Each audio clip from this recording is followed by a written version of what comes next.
जो आज की क्लास में आर्हेनियस इक्वेशन है ना, आपको 12th बोर्ड में भी इसकी इंपॉर्टेंस मिलेगी और नीट और जेईई में तो क्वेश्चन है ना। एनसीईआरटी में काफी बड़ा पार्ट इस पे कवर अप है, ठीक है ना। तो लेते हैं बच्चों, देखो quantitative aspect of temperature on rate of reaction, Arrhenius equation, ठीक है बेटा।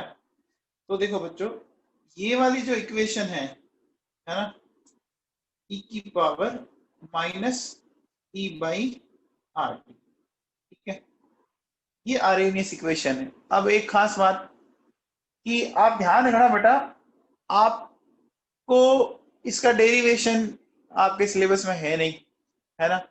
सीधी सी आपको ये इक्वेशन लर्न करनी है, k इक्वल्स टू ए ई की power minus E by R T, ठीक है बेटा। अब देखो सुनो, सबसे पहले इनमें जो आए हुए हैं उनका मीनिंग अपन देख लेते हैं, है ना। देखो बच्चों, सबसे पहले जो k है वो क्या है, वो रेट कांस्टेंट है बच्चों, ठीक है। फिर देखो बच्चों सुनो, बात अगर अपन a की करें तो इसको देखो ये क्या बताता है। एक तो बात आप ध्यान दीजिए, ये एक्सपोनेंशियल से ठीक पहले आ रहा है ना, ये एक्सपोनेंशियल से ठीक पहले आ रहा है ना बच्चों, इसलिए इसको अपन क्या नाम देते हैं, देखो इसको नाम देते हैं अपन प्री एक्सपोनेंशियल फैक्टर, ये बोल सकते हैं प्री एक्सपोनेंशियल फैक्टर बोलते हैं इसको अपन, ठीक है। और ये क्या बताता है, ये इसको अपन ये भी कह सकते हैं, ये बताता है बच्चों टोटल नंबर ऑफ कोलिजन्स को, है ना। और इसको अपन क्या बोल सकते हैं, ये एक तरह से हमें फ्रीक्वेंसी ऑफ कोलिजन्स के बारे में बताता है बच्चों, है ना।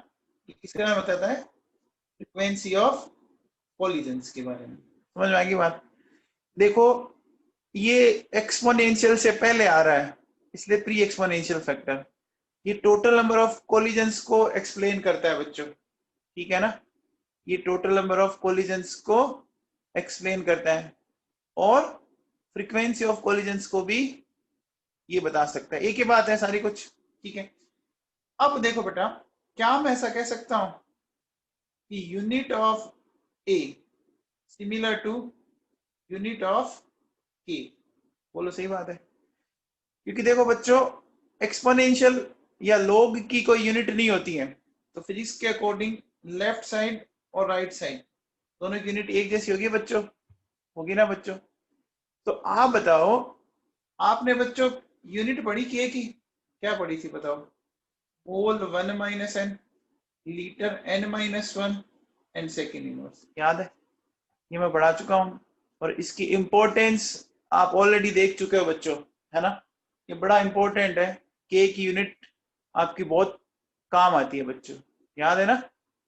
आगे देखिए बच्चों, सुनो देखिए बेटा, टी जो है वो क्या है, वो टेम्परेचर है, वो केल्विन के अंदर है, ठीक है। आर आप जानते ही हो, है ना, केस कांस्टेंट है, इसकी वैल्यू आप जानते हैं। आर की वैल्यू देखो बच्चों 8.3 है ना, है बच्चों, जूल मोल इंटू केल्विन। पढ़िए बच्चों आपने ये यूनिट तो पता ही है, क्योंकि लास्ट ये आपकी सारी आई हुई है ना। अच्छा ये बताओ बच्चों, ई क्या है, ई है एक्टिवेशन एनर्जी, ठीक है। अब देखो बच्चों, एनर्जी की जो है ना बेटा, एनर्जी की यूनिट आप जूल ले सकते हो, कैलोरी ले सकते हो। जिस यूनिट में आपको एक्टिवेशन एनर्जी निकालनी है उसी के अकॉर्डिंग आपको आर की वैल्यू यूज लेनी है। सपोज आपको एक्टिवेशन एनर्जी कैलोरी में निकालना है बच्चों, तो बताओ आप एक सिंपल सी बात बताओ, आर की वैल्यू क्या लेंगे फिर, बताओ बच्चों, आर की वैल्यू क्या लेंगे बच्चों, फिर आर की वैल्यू 2 लेंगे, है ना।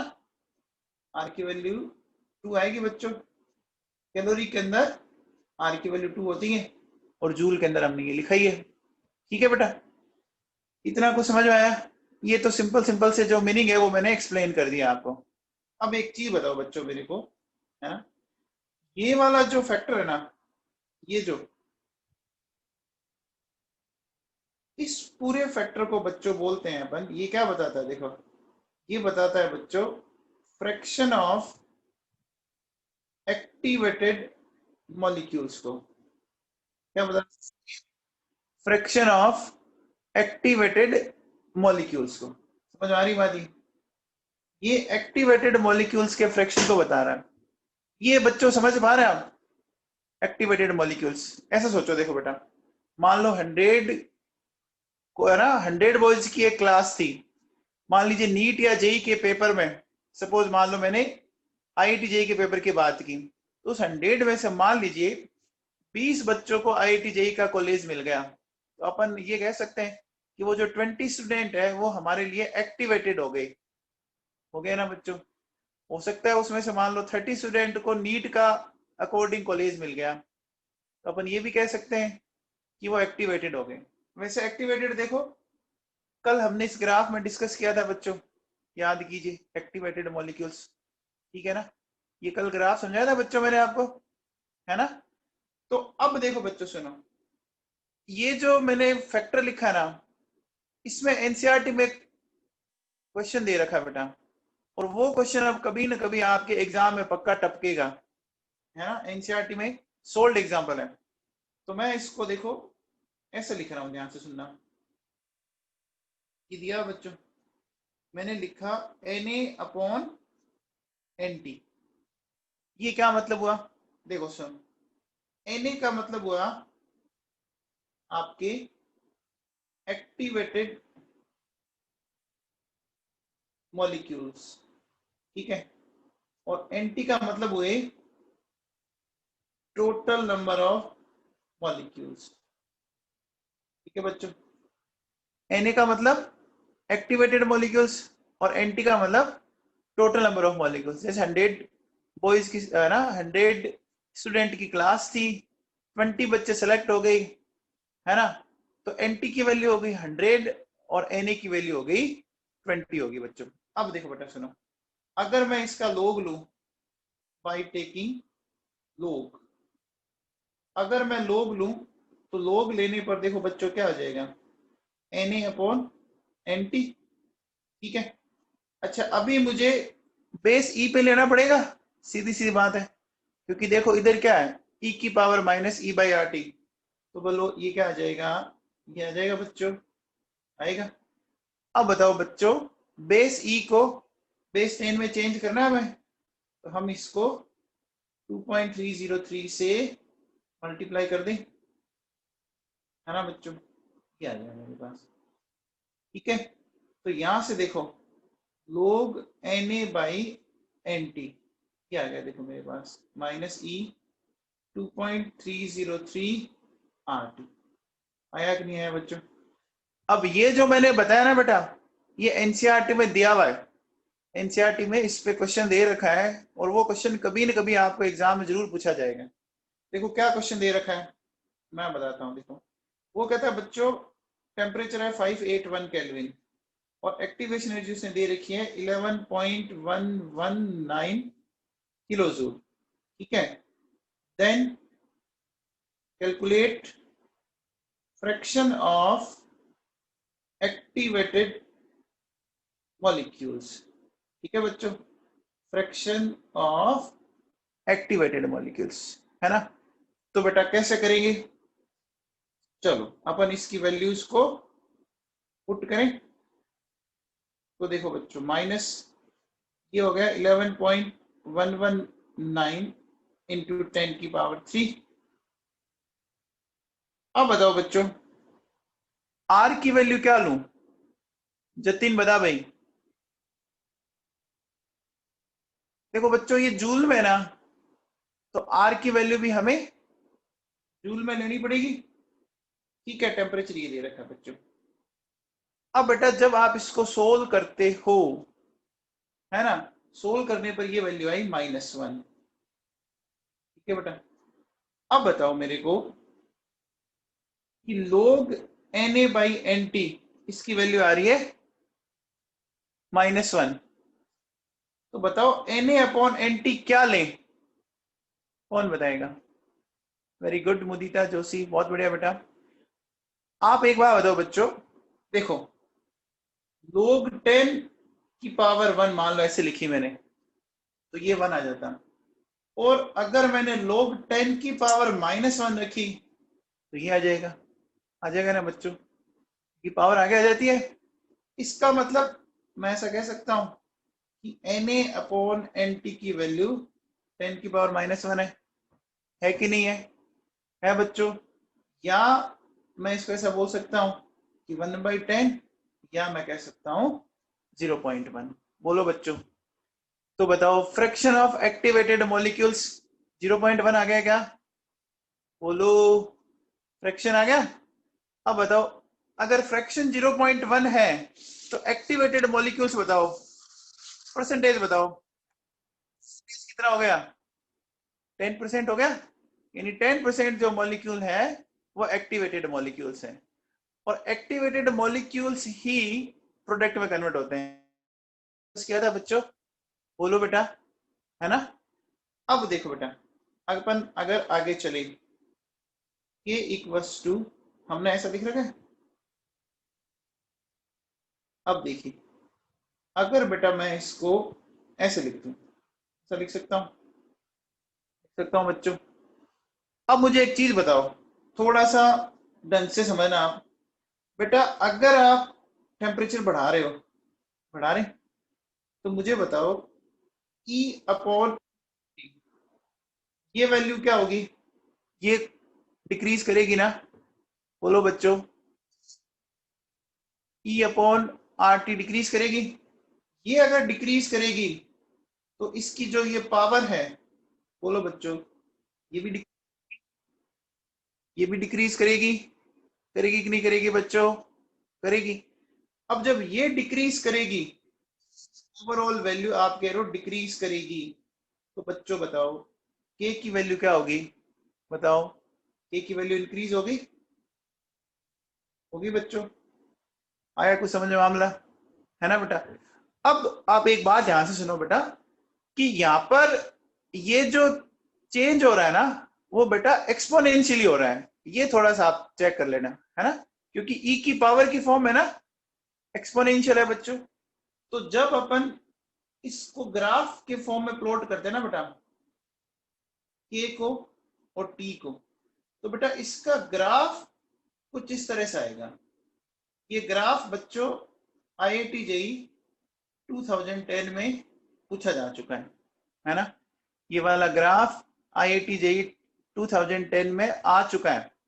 तो नीट वालों के रिपीट हो सकता है, और IIT JEE वालों के मेंस में जरूर आ सकता है वापस। ये समझ में आ गया बच्चों?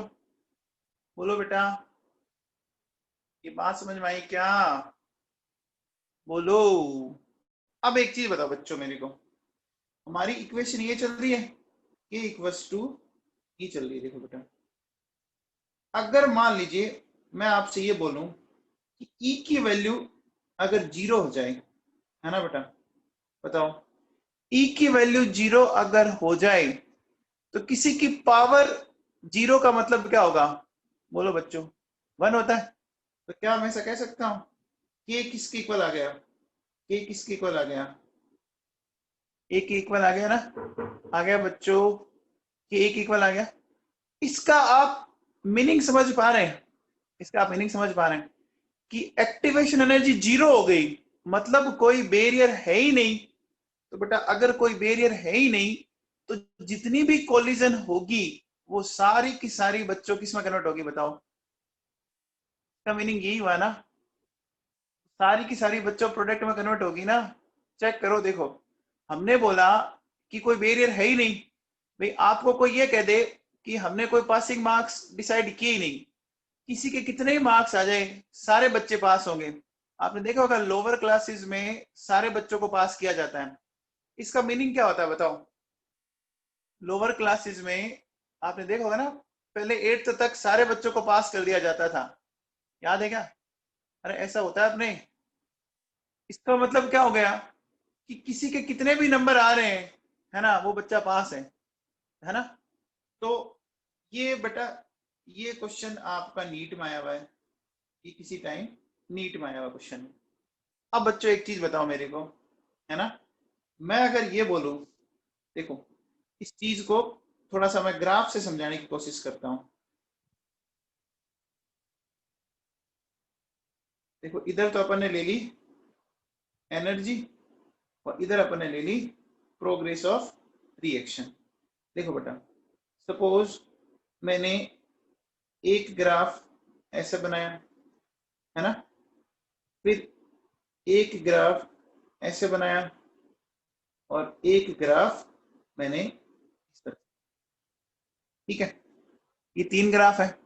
एक बात बताओ बच्चों, जैसे अगर मैं बोलूं इसकी एक्टिवेशन एनर्जी यहां तक होगी, इसकी एक्टिवेशन एनर्जी यहां तक होगी और इसकी एक्टिवेशन एनर्जी यहां तक होगी, क्योंकि बच्चों इस तरह से अपन ले सकते हैं। बोलो बेटा। अब देखो बेटा, मान लो इसकी एक्टिवेशन एनर्जी है E1, इसकी E2 और इसकी E3। एक बात बताओ बच्चों, कौन सी एक्टिवेशन एनर्जी सबसे ज्यादा दिख रही है आपको? बताओ बच्चों, दिख ही रहा है इसमें अच्छा भला E3 ना।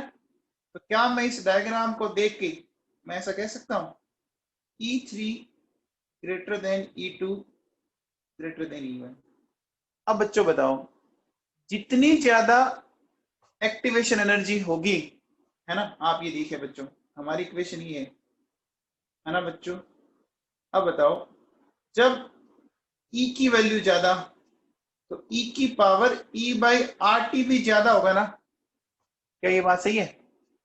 E की वैल्यू ज्यादा तो E की पावर E/RT भी ज्यादा होगा। तो बोलो K की वैल्यू क्या होगी बच्चों, फिर बताओ K की वैल्यू क्या होगी? डिक्रीज करेगी ना। तो ये बात समझ में आ गई। तो अगर मैं ऐसा बोलूं, ये इसके अकॉर्डिंग अपन बोल रहे हैं, तो E3 अगर ज्यादा है तो ये तो कंफर्म हो गया ना बच्चों, K3 आपका क्या होगा, सबसे कम होगा। होगा कि नहीं होगा बच्चों बताओ? K3 सबसे कम होगा। अच्छा, K3 सबसे कम तो रेट ऑफ रिएक्शन भी आपकी क्या होगी, सबसे कम होगी। होगी कि नहीं होगी? है ना बच्चों, सही बात है। तो आप सीधा ये सोचो ना कि भाई मुझे इस तरह से देखो, मैं इसको ऐसे समझाता हूं कि बेटा आपके सामने मान लीजिए ये बैरियर है, आपको बोला आप इधर खड़े हो जाओ और आपको इधर से पत्थर फेंकना है इस तरफ, ठीक है। अब देखो बेटा, बैरियर जितना बड़ा होगा, है ना, आपको पत्थर फेंकने में उतनी ज्यादा मेहनत करनी पड़ेगी ना बच्चों, ये बात समझ गई। अब देखो, अब आपको इस तरह से पत्थर फेंकना पड़ेगा, तो एनर्जी बैरियर जितना बढ़ता जाएगा आपको बच्चों, आपकी रेट ऑफ रिएक्शन क्या होती जाएगी? बोलो बच्चों, कम हो जाएगी ना। ये बात समझ में आ रही है? आप सोचो, जैसे पासिंग मार्क्स 33.33% है, सपोज इसको बढ़ा के 50% कर दें। अगर 50% कर दें तो नंबर ऑफ जो पासिंग स्टूडेंट्स है वो कम हो जाएंगे।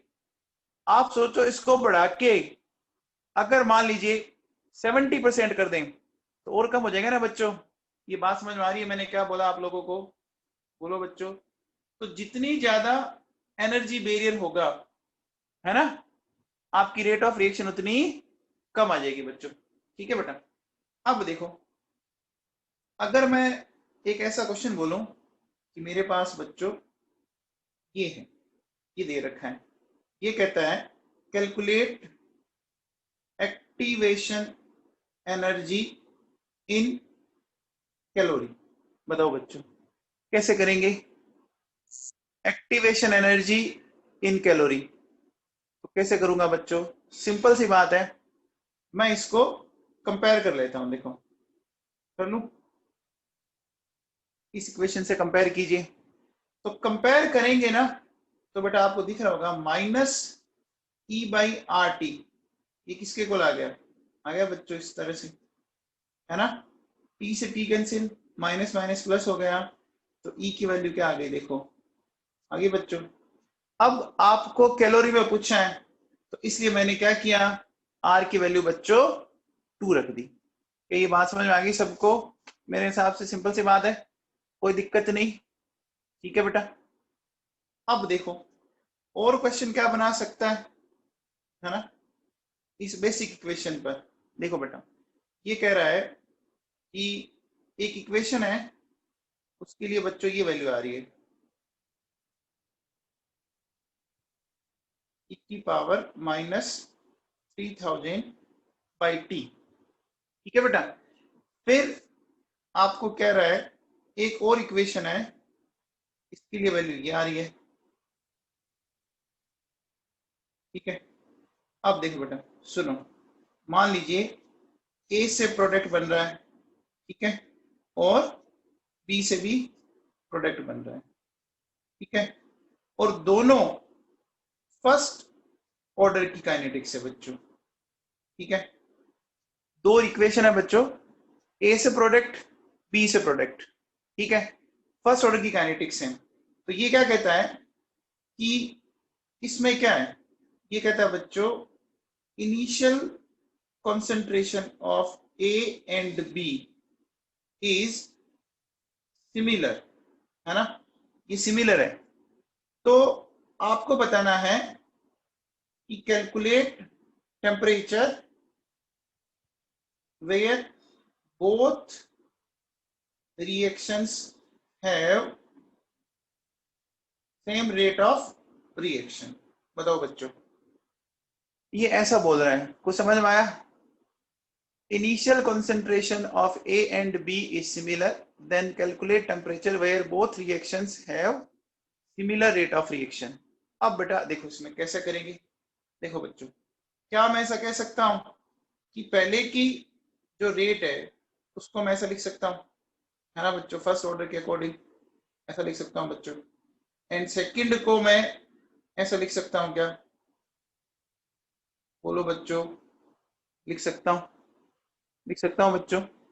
अब हमें दोनों की रेट ऑफ रिएक्शन इक्वल करनी है, ये इक्वल कर दिया देखो बच्चों मैंने, है ना। अब देखो बेटा, क्वेश्चन में आपको बोला हुआ है कि ए और बी की कॉन्सेंट्रेशन इक्वल है, तो ये तो कैंसिल आउट हो जाएगा ना बच्चों, हो जाएगा। तो यहां से K1 और K2 आ गया सीधा सीधा। तो अब K1 और K2 की वैल्यूज आपके सामने पड़ी, देखो आप,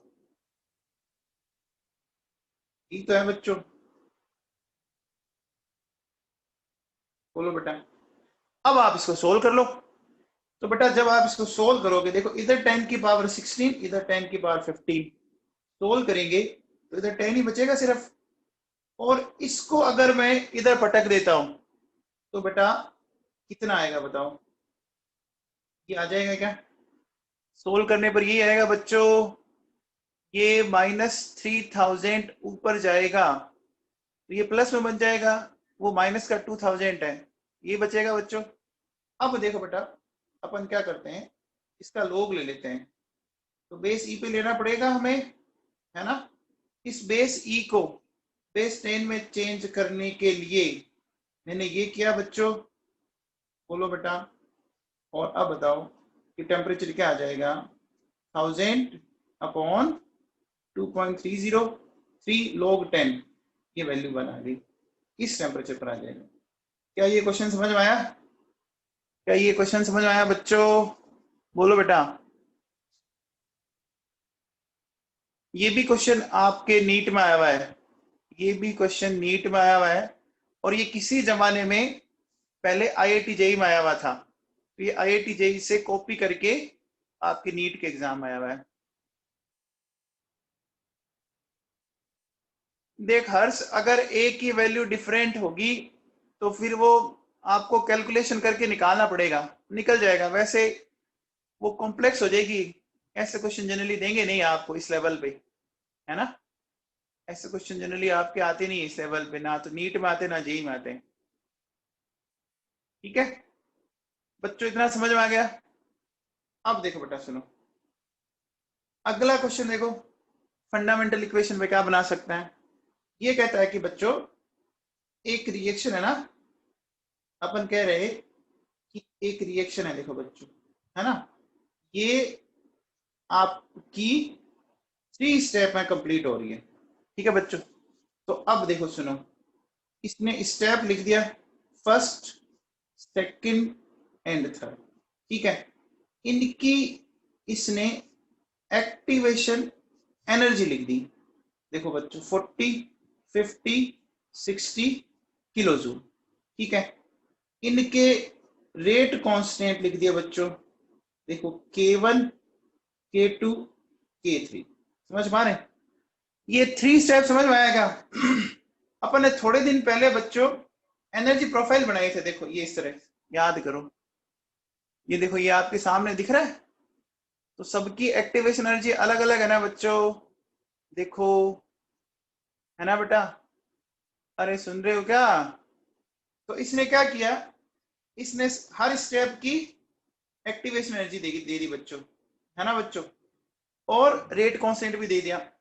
फिर इसने क्या बोला, देखो इसने बोला कि ओवरऑल रेट कांस्टेंट ये है बच्चों K1, K2 upon K3, then overall activation energy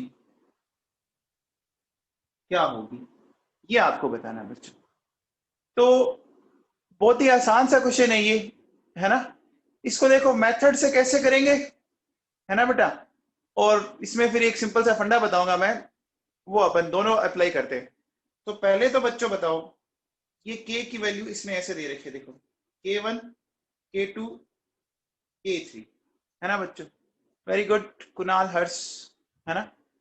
तो अब देखो बेटा क्या करेंगे इसमें, इसमें K1 के अकॉर्डिंग क्या मैं ऐसा लिख सकता हूं बच्चों, ये लिख सकता हूं। K2 के अकॉर्डिंग क्या मैं ऐसा लिख सकता हूं, है ना? और K3 के अकॉर्डिंग क्या मैं ऐसा लिख सकता हूं क्या? बोलो बच्चों, लिख सकते हैं ना? आर्यनियस इक्वेशन लगा दी मैंने बच्चों सब में। अब देखो इसमें क्या करेंगे अपन आगे, A1, A2, A3 हो गया बच्चों। अब आप इसको सोल्व कीजिए, सोल्व करोगे बच्चों, देखो बेटा क्या होगा, ई की पावर ये -E3 ऊपर चला जाएगा ना बच्चों, तो ये -E3 जैसे ऊपर जाएगा ये प्लस हो जाएगा ना, तो ये हो जाएगा क्या बच्चों, देखो ये हो जाएगा क्या बताओ,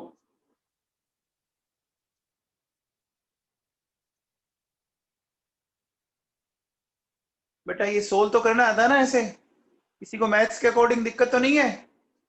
ई की पावर -E/3 RT ये ऊपर जाएगा बच्चों, है ना? अरे ये आता है ना सबको सोल्व करने। अब बच्चों एक बार बताओ मेरे को कि मैं इसको ऐसे लिख रहा हूं, देखो A1, A2, A3, इसमें आप क्या देख रहे हो कि आपका बच्चों देखो RT तो कॉमन आ गया, है ना? तो अपन इसको ऐसा लिख सकते हैं क्या, E3 minus E1 minus E2, ऐसा लिख दिया। अब बच्चों एक बार बताओ, अगर आपको इसको बेसिक इक्वेशन से कंपेयर करना हो तो क्या करेंगे, बताइए मेरे को। बेसिक इक्वेशन ध्यान दीजिए बच्चों, देखो हमारी बेसिक इक्वेशन ये है। तो बेसिक इक्वेशन में बच्चों यहाँ माइनस है ना? बेसिक इक्वेशन में यहाँ माइनस है ना, और अभी देखो ऊपर क्या बन रहा है, प्लस बन रहा है। तो हमें इसको माइनस में कन्वर्ट करने के लिए बेटा क्या करना चाहिए, हम इसमें सिंपल सी बात है कि क्या करेंगे, माइनस को कॉमन ले लेगा। बोलो बच्चों, अगर मैं माइनस को कॉमन ले लेता हूं तो क्या मेरे पास ये आ जाएगा क्या? बोलो बच्चों, ये आ जाएगा, ये आएगा। अब आप कंपेयर कर लो बेटा, अब आप इसको अच्छे से कंपेयर कर सकते हो। देखो अगर आपको नेट ए निकालना है तो ये तो बच्चों ये आएगा A1, A2, A3 आएगा बच्चों। ठीक है, फिर क्या करेंगे, देखो आपका -E/RT ये हो गया क्या बच्चों, -E1 plus E2 minus E3। देखो RT से RT कैंसिल आउट, और माइनस ई से माइनस ई, ये आ गया। अब देखो बच्चों, आपको जो वैल्यूज दे रखी थी, क्या आपको वैल्यूज दे रखी थी 40 50 60, है ना। 40 प्लस 50 माइनस 60 यानी कितना आ गया 30 किलो जूल। अब देखो बच्चों, अगर ये 12th में क्वेश्चन आता है तो आपको ये पूरा लिखना पड़ेगा बच्चों, ये पूरा लिखोगे तभी मार्क्स मिलेंगे, है ना। अगर कंपटीशन में आ गया तो देखो बेटा कैसे करेंगे, उसमें है ना बहुत ही सिंपल सी बात है, उसमें अपने को जैसे अपन लोग के रूल लगाते हैं ना वही लगाएंगे बच्चों, है ना। आप बताओ, ये K1 और ये K2, ये मल्टीप्लीकेशन में है ना बेटा। तो मल्टीप्लीकेशन में जब कोई चीज होती है लोग में, तो हम उसका क्या करते हैं, मल्टीप्लीकेशन में कोई चीज होती है उसका एडिशन कर देते हैं बच्चों। तो देखो K1 और K2 के अकॉर्डिंग आप लिख दो E1 प्लस E2 लिख देंगे बच्चों, है ना। और जब कोई नीचे डिवाइडेशन में आ जाए तो उसका क्या करोगे, बोलो बच्चों, उसका सब्सट्रैक्शन कर देंगे, तो ये माइनस लिख दिया। बोलो बच्चों, यही तो आ रहा है ऊपर, अपन ने यही तो लिखा है, लिखा है नहीं लिखा, देखो 40 प्लस 50 माइनस 60, ये आएगा ना बच्चों। सिंपल, आपको क्या करना है, आपको लोग के जो रूल्स है ना उसी के अकॉर्डिंग चलते जाना है ना। अगर आप कंपटीशन में ऐसे करते हो तो कोई दिक्कत नहीं। जैसे सपोज बताओ, मैंने ये बोला कि K1 है ना, K3 K2 है ना, एंड K4। अब बताओ बच्चों, ये देखो K1 K3 K2 K4, इन्हीं के अकॉर्डिंग E1 E2 और E3 E4 वही है। तो बच्चों देखो ऊपर कौन है, K1 K2 है बच्चों। तो क्या मैं इसको ऐसा लिख सकता हूं क्या, E1 प्लस E3 लिख सकता हूं बच्चों। अरे K1 K3 के अकॉर्डिंग इसको ऐसा लिख दिया, फिर देखो माइनस लगाऊंगा और ये क्या हो जाएगा E2 प्लस E4। बोलो बच्चों, ये बात सही है क्या, ये बात सही है क्या, है ना। कर सकते हैं बेटा ऐसा। सपोज आपके सामने ऐसा आ जाए, देखो कि मान लीजिए K1 K2 K3, ठीक है बच्चों, ये 2/3 आ गया। अब बताओ, अब क्या करोगे, बोलो बच्चों, अब क्या करेंगे। बेटा देखो पावर है ना, तो पावर आगे आ जाती है, ऐसा आ जाएगा देखो बच्चों 2/3 K1, है ना। तो K1 के अकॉर्डिंग आ जाएगी बच्चों E1 प्लस E2 और माइनस E3, है ना। तो एग्जाम में तो जब आए ना आपके कंपटीशन में, तो आप बेटा इसको सिंपली ऐसे सोल्व कर सकते हो। क्या ये बात सबको समझ में आई, अरे ये बात सबको समझ में आई क्या बेटा, बोलो। ठीक है, सिंपल क्या करना है, जो लोग वाले रूल है ना उसी को लगाते हुए हम इसको सोल्व कर देंगे। लेकिन 12th में अगर आता है ना बेटा, तो फिर आपको पूरा लिखना पड़ेगा। 12th में ऐसे मत करके आ जाना, कोई नंबर नहीं देगा फिर आपको, ये ध्यान रख लेना, ठीक है ना। अब देखो बेटा सुनो, अभी अपन इसकी बेटा फंडामेंटल इक्वेशन पे चल रहे हैं, k equals to a e की power minus e by R T. उसी से अपन देख रहे हैं कि अलग अलग वैरायटी के जो क्वेश्चन बन रहे हैं ना, उसी को अपन समझने की कोशिश कर रहे हैं बच्चों, ठीक है ना। अब देखो बेटा एक बात बताओ मेरे को, अगर एक क्वेश्चन बोलूं कि देखो बच्चों, आपकी एक रिएक्शन थी, ये रिएक्शन अकर्स एट 500 केल्विन, ठीक है बच्चों। एक रिएक्शन थी बच्चों, वो 500 केल्विन पर हो रही थी, ठीक है। अब देखो आ, ये कह रहा है कि in the presence of catalyst, है ना, it occurs at 400 Kelvin because activation energy, है ना, decreases by 20 किलो जूल, है ना। Then calculate activation energy of reaction. बताओ बच्चों, ये क्या कह रहा है, कुछ समझ में आ रहा है?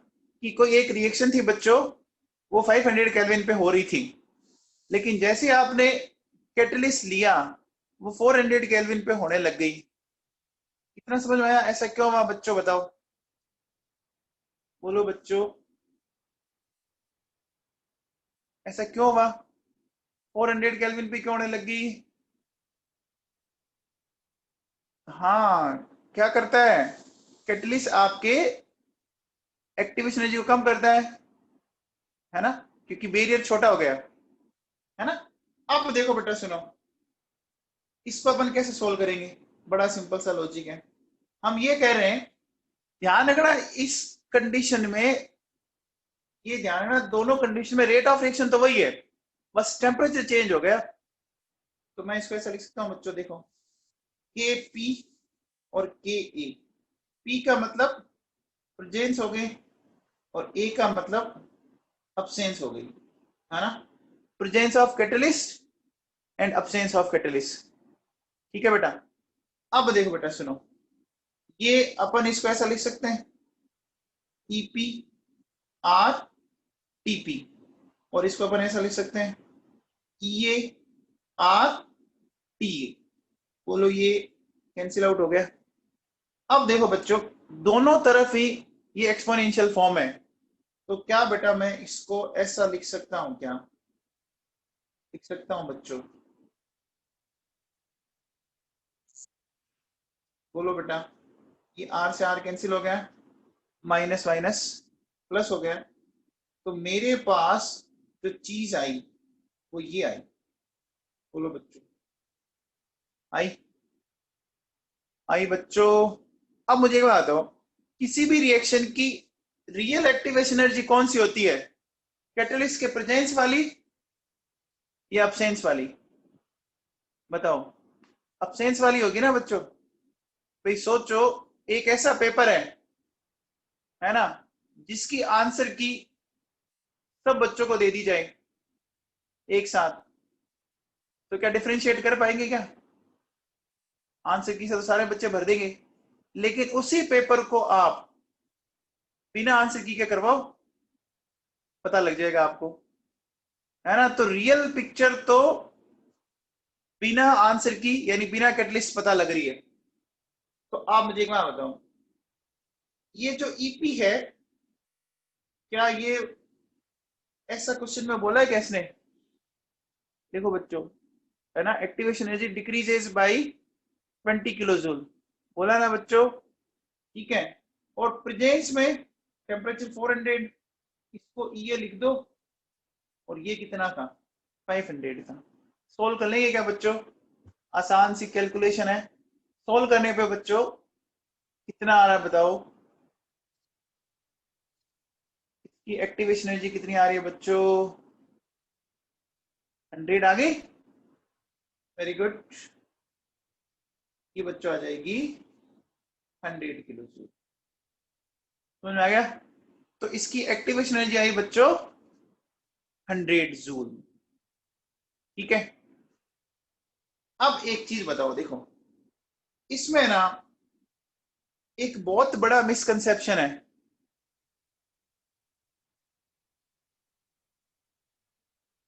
नैना बदान बेटा, आप एक बात ये भी तो देखो ना, कि टेम्परेचर 400 हो गया, अगर आप इसी रिएक्शन को बेटा 500 केल्विन पे करवाते कैटलिस्ट की प्रेजेंस में, तो रेट ऑफ रिएक्शन इससे ज्यादा आती, है ना।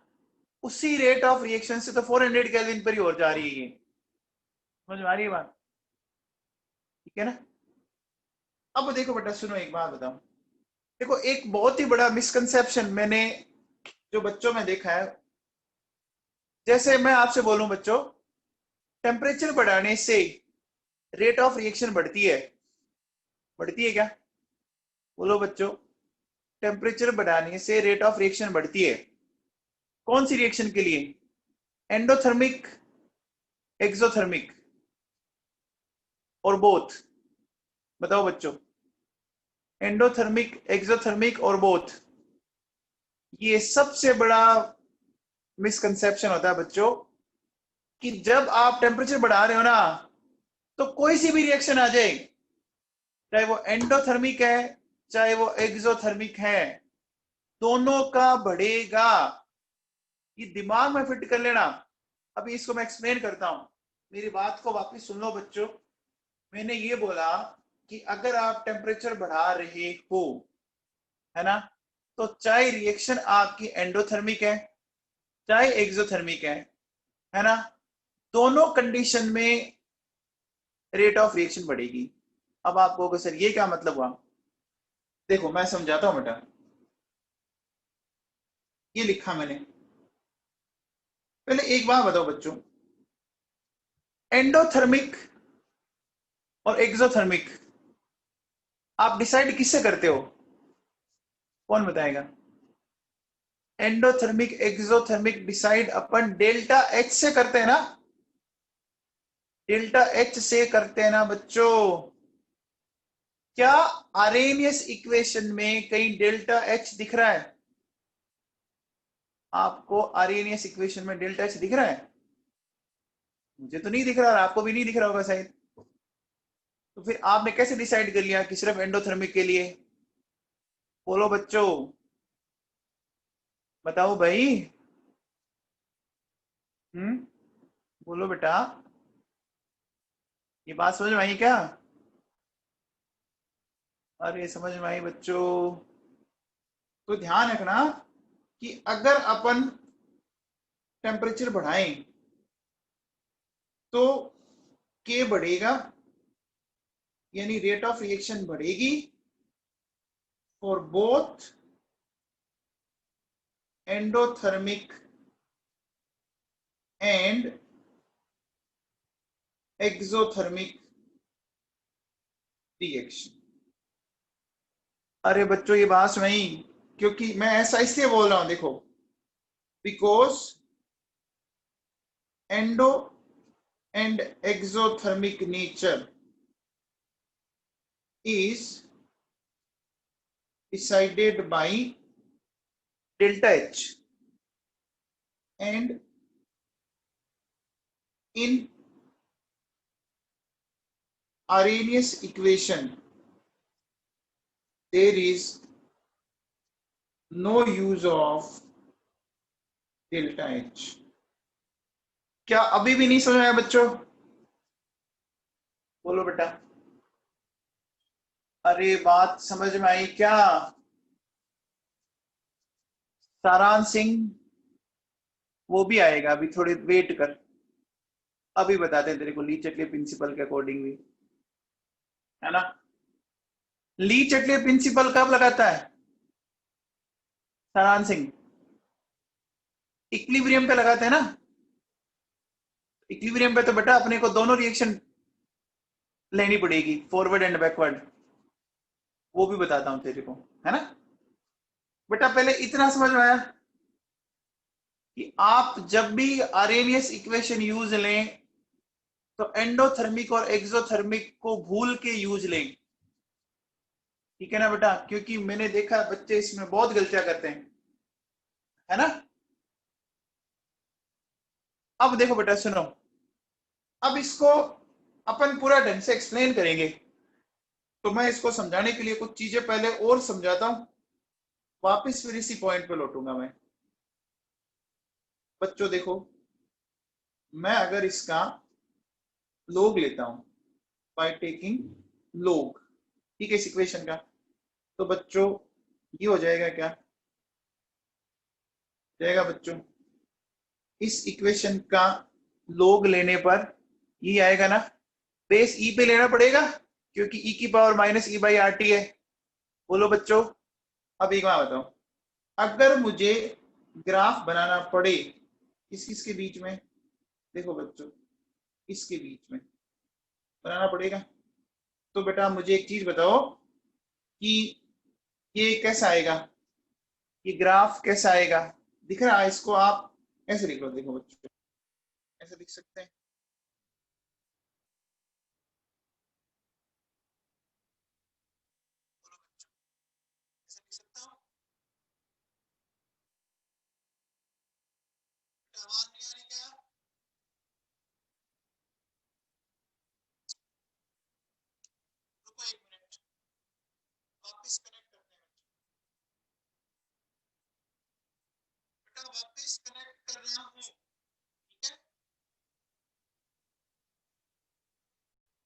अब ठीक है। अब देखो बेटा सुनो, हमारी ये जो इक्वेशन थी, इस इक्वेशन का हमने क्या किया, लोग लिया बच्चों। अब देखो हमें ग्राफ किस किस के बीच में बनाना है, ये लिया मैंने, है ना बेटा। तो ये हो गया y, ये c माइनस एम एक्स, हो सकता है बच्चों। आप बताओ ये ग्राफ ऐसा कुछ आ जाएगा क्या बच्चों, आ जाएगा। अब बताओ बच्चों, इसकी जो स्लोप है वो क्या आई, वो माइनस ई बाई आर आई क्या, आई कि नहीं आई बच्चों, आ गई क्या। अब देखो, अगर आपसे कोई ये क्वेश्चन बोले कि log के और 1/t के बीच में अगर ग्राफ बनाए तो क्या अपन उसकी स्लोप से एक्टिवेशन एनर्जी फाइंड आउट कर सकते, क्या अपन उससे एक्टिवेशन एनर्जी फाइंड आउट कर सकते हैं बच्चों, ये कर सकते हैं, है ना बेटा। अब एक चीज बताओ, अभी बेस ई है बच्चों, अभी बेस ई है ना, इस बेस ई को बेस 10 में चेंज करते हैं, तो बच्चों हमें इसको 2.30 से मल्टीप्लाई करना पड़ेगा, अच्छी बात है ना बेटा। तो जब अपन इसको मल्टीप्लाई करेंगे तो बेटा मेरे पास ये वाली पिक्चर आ गई, आगे बच्चों। अब देखो इस पूरी इक्वेशन को अगर मैं 2.303 से डिवाइड लगा देता हूं तो बोलो बच्चों ऐसे कुछ आएगा क्या, ऐसे कुछ आएगा। तो बचा क्या, देखो मेरे पास log के log a माइनस, बोलो बच्चों ये ऐसा आ गया कि नहीं आ गया, आ गया बच्चों। तो देखो बेटा, अगर अपन वापस ग्राफ बनाए, है ना, वापस अगर ग्राफ बनाए इस बार log के और 1/t के बीच में, तो ग्राफ वैसे आएगा बच्चों, है ना। बस स्लोप में भी वही बात है, लेकिन आपने क्या देखा इसके अंदर 2.303 आ गया, क्योंकि इस बार अपन ने जो log के है वो बेस 10 पे लिया ना, बोलो बच्चों बेस 10 पे लेके किया हमने। तो ये बात समझ में आ गई है कि मेरे हिसाब से कोई दिक्कत वाली बात नहीं है ना, आसान सी बात है। अब एक चीज बताओ बच्चों, अगर मैं आपसे ये बोलूं, है ना, एक क्वेश्चन देखिए, अगर मैं कहता हूं बच्चों मैंने टेम्परेचर दिया और मैंने 1/t बोला, ठीक है बच्चों, और मैंने log k की वैल्यू बोली, ध्यान से सुनना, बहुत आसान सा क्वेश्चन है ये, 500 केल्विन 200 केल्विन, ठीक है। इसका इसने बोला 2 × 10⁻³ ठीक है, और इसने ये बोला, और ये वैल्यू दे रहा है 302, तो कहता है कैलकुलेट वैल्यू ऑफ ई, ये बताना है बच्चों आपको। तो बताओ कैसे बताएंगे, बता सकते हैं अपन, बोलो बच्चों कैसे करेंगे। देखो आपको दो टेम्परेचर या दो 1/T1 पर ग्राफ दिया हुआ है, मतलब वैल्यूज दी हुई है, तो हम इसको ग्राफ में लगाकर आराम से कर सकते हैं बच्चों। देखो कैसे कर सकते हैं, ध्यान दीजिए, ये मान लीजिए इस तरह से बच्चों, है बेटा, ठीक है। अब देखो मान लीजिए ये 1/T1 हो गया, ये 1/T2 हो गया बच्चों। 1/T1 के अकॉर्डिंग ये वैल्यू आ गई मेरे पास, इसको मैं बोल देता हूं log k1, और 1/T2 के अकॉर्डिंग इसकी वैल्यू ये आ गई, आगे की नहीं आगे बच्चों, बोलो बेटा। अब देखो ये मेरे पास एक ट्राइंगल बन गया क्या बच्चों। आप बताओ, आप इसकी स्लोप फाइंड आउट कर सकते हो ना, अरे स्लोप फाइंड आउट कर सकते हो बच्चों। अच्छा इस ग्राफ को देख के दिख ही रहा ना, ये स्लोप किस में आएगा बच्चों, स्लोप किस में आएगा, नेगेटिव में आएगा ना, आएगा बच्चों, बोलो। अब देखो बेटा सुनो, अगर मैं इसको ऐसे बोलता हूं, है ना, कि मुझे इसकी स्लोप फाइंड आउट करनी है, तो स्लोप इसकी ये है बच्चों, स्लोप की वैल्यू ये थी क्या, स्लोप की वैल्यू ये थी, देखो ऊपर। अब देखो बेटा, ये मैं नेगेटिव यहाँ पे क्यों लगा रहा हूँ, ये तो पता लग ही रहा होगा, क्योंकि इस ग्राफ की स्लोप नेगेटिव आएगी ना।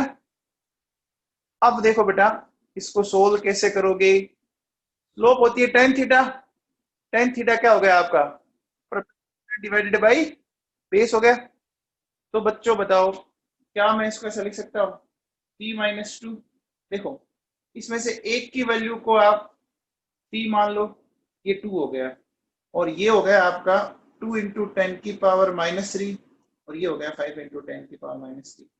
तो क्या मैं इनको ऐसे लिख के सोल्व कर सकता हूँ क्या बच्चों, बोलो, 5 इंटू टेन की पावर -3, 2 इंटू टेन की पावर -3, बोलो बच्चों। अब देखो बड़ा आसान है, ये माइनस माइनस प्लस हो गया, देखो बेटा मेरे पास क्या बचा, 2.303 इंटू R1 और डिवाइडेड बाई ये क्या आ जाएगा, 3 इंटू टेन की पावर -3। अब आप R की वैल्यू जिसमें रखोगे ना, उसमें एक्टिवेशन एनर्जी आ जाएगी आपकी। आपने अगर R की वैल्यू 8.31 रखी तो जूल में आ जाएगी, और 2 रखी तो कैलोरी में आ जाएगी। कुछ समझ में आया बच्चों, समझ में आया क्या। देखो कुछ नहीं किया मैंने, सिंपल सा जो इसकी स्लोप थी ना, उससे कंपेयर कर लिया, उससे कंपेयर कर लिया ना, बोलो बच्चों, है ना। अब देखो बेटा सुनो, अब और क्या कह सकता है इस क्वेश्चन के अकॉर्डिंग, देखो जैसे ये IIT JEE 2012 में आया हुआ क्वेश्चन है, जो मैं आपको बता रहा हूँ, देखो 2000 केल्विन डिवाइडेड बाई टी, ये कहता है कि वैल्यू ऑफ ए एंड ई बताना है बच्चों, बताओ बताओ कैसे करोगे, कैसे करेंगे बच्चों, बताओ क्या करना पड़ेगा, कंपेयर कर लो, कंपेयर कर ले, है ना बच्चों, कंपैरिजन करें। तो कंपैरिजन करने पे देखो बच्चों, लोग ए माइनस, है ना बेटा, क्या आ जाएगा देखो, E upon 2.303 R into 1/t, ऐसे करेंगे क्या, बोलो बच्चों। अब देखो सुनो, ये तो कंफर्म हो गया कि लोग ए तो 6 है। अब बताओ बच्चों, अगर लोग ए 6 है तो ए की वैल्यू क्या रखेंगे, ए की वैल्यू क्या रखेंगे बच्चों, बताओ, 10⁶। ए की वैल्यू बच्चों क्या रखेंगे, 10⁶ रखेंगे ना, पावर आगे आ जाएगी बच्चों। अब देखो बाकी देखो सुनो, -E/2.303, मान लीजिए मैं इसको कैलोरी के अकॉर्डिंग बात कर लेते हैं अपन, ठीक है, कैलोरी के अकॉर्डिंग मैं लिख लेता हूं, -2000 और टी, ये कैंसिल आउट हो जाएगा, माइनस माइनस प्लस हो जाएगा, तो ई की वैल्यू देखो बच्चों 2000 2.303 इंटू 2। तो ये बच्चों ये जेई में आया हुआ क्वेश्चन है ना, एकदम सिंपल फंडामेंटल क्वेश्चन है, कोई ऐसा कुछ है नहीं इसके अंदर, ये बात सुनाई बच्चों। देखो कंपैरिजन बेस्ड क्वेश्चन काफी आते हैं इसमें, कंपैरिजन बेस्ड क्वेश्चन काफी आते हैं, मेन इक्वेशन से कंपैरिजन किया आपका, है ना, लोग वाली फॉर्म से किया। अब बेटा एक चीज और बताओ, आपने अभी क्या देखा था कि दो अलग अलग टेम्परेचर दे रखे हैं, तो आपने बताओ उन दो अलग अलग टेम्परेचर के बेसिस पर आपने ग्राफ से एक्टिवेशन एनर्जी फाइंड आउट कर लिया, आपने ग्राफ से एक्टिवेशन एनर्जी फाइंड आउट कर ली ना बच्चों, ही ना। अब एक काम करते हैं बच्चों, देखो सुनो, हम अगर बोलें कि एट टेम्परेचर T1, है ना, तो T1 पर मान लो रेट कांस्टेंट आपका K1 है, तो क्या मैं इस इक्वेशन को अब ऐसा लिख सकता हूं क्या, ऐसा लिख सकता हूं बच्चों, लिख सकते हैं।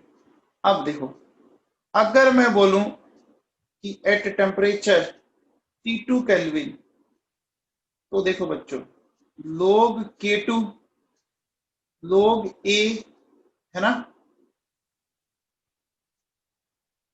ये लिख सकता हूं बच्चों। तो अलग अलग टेम्परेचर पर हमने ऐसा कर लिया बच्चों।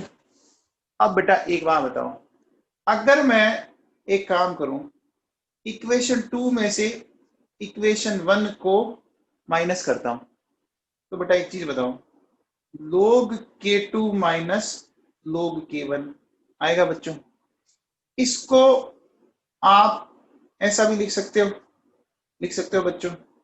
अब देखो, log A, है ना बेटा, मेरे पास ये आ रहा है, माइनस किया तो माइनस log A, और वो माइनस माइनस प्लस हो गया बच्चों। ठीक है, आ गया बच्चों। यहां से देखो, ये log A से log A कैंसिल हुआ बच्चों। ये पिक्चर समझ में आई आपको? ये पिक्चर समझ में आई क्या? हम्म। अब देखो बेटा, क्या मैं इसको ऐसा लिख सकता हूं? क्या लिख सकता हूं बताओ, कि E अपॉन 2.303 R कॉमन आ गया, ये बचा मेरे पास।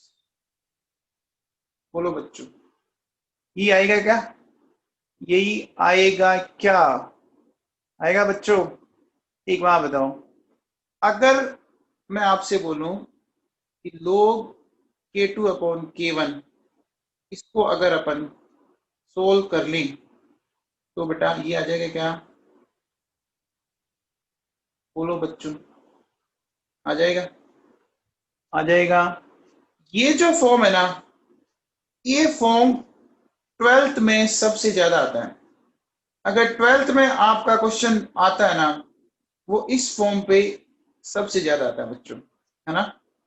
12th में अगर आपका अरेनियस इक्वेशन का क्वेश्चन आएगा तो इस फॉर्म पे आएगा बच्चों।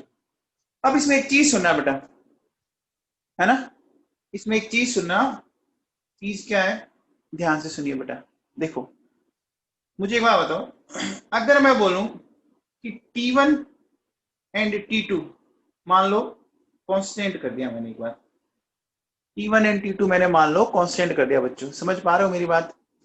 तो क्या मैं ऐसा कह सकता हूं कि log K2 upon K1 directly proportional to E? क्या मेरी बात को पकड़ पा रहे हैं आप?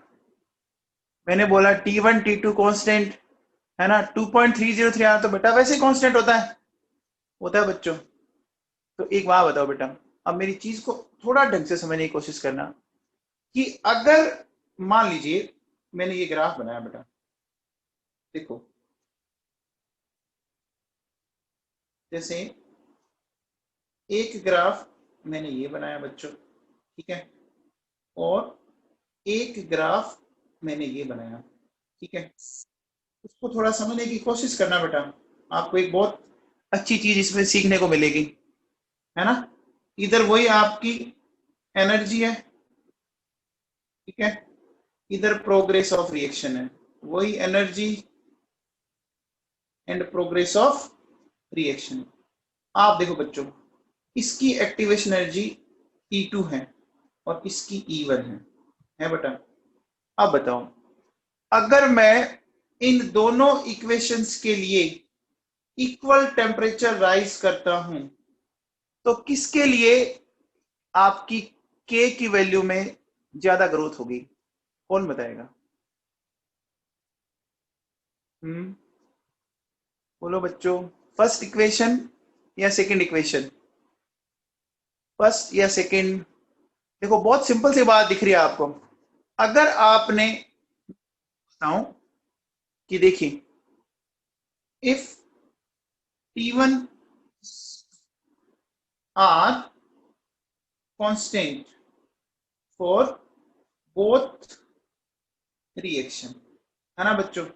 तो अभी आपने क्या देखा था, log K2 K1, ये देखा था बच्चों, आपने देखा था क्या? तो बेटा जिसकी एक्टिवेशन एनर्जी ज्यादा है, कौन सी एक्टिवेशन ज्यादा है आप देख रहे हो अच्छा भला? T2 ज्यादा है ना बच्चों, T2 ज्यादा है ना, देखो, अरे दिख रहा है बच्चों, तो जिसकी एक्टिवेशन एनर्जी ज्यादा है वो क्या होगी, इसका मतलब मैं क्या बोलूंगा कि second reaction will be more affected by equal increase in temperature। क्या ये बात आप पकड़ पा रहे हैं क्या? अरे बच्चों ये बात पकड़ पा रहे हो क्या? देखो बहुत सिंपल सा है मेरे हिसाब से तो। अगर मैंने इसको कांस्टेंट कर दिया तो log k2 अपॉन k1 ई के प्रोपोर्शनल आ गया। आ गया कि नहीं आ गया बच्चों? बोलो बेटा बोलो। ये बात सुनाई? ये पॉइंट आप दिमाग में रखना। कल अपन इस पे कुछ बहुत अच्छी अच्छी बातें करने वाले है ना। इस पॉइंट पे कल अपन काफी अच्छी अच्छी बातें करेंगे। तो जो इक्विलिब्रियम वाली बात है ना वो इस पॉइंट से आपको समझ में आ जाएगी। तो इस पॉइंट को आप रिवाइज करना। समझ में आ गया क्या? बोलो बच्चों। ये वाला पॉइंट काम का है। ये वाला पॉइंट काम का बच्चों। ठीक है। तो बाकी कल करते हैं बच्चों का।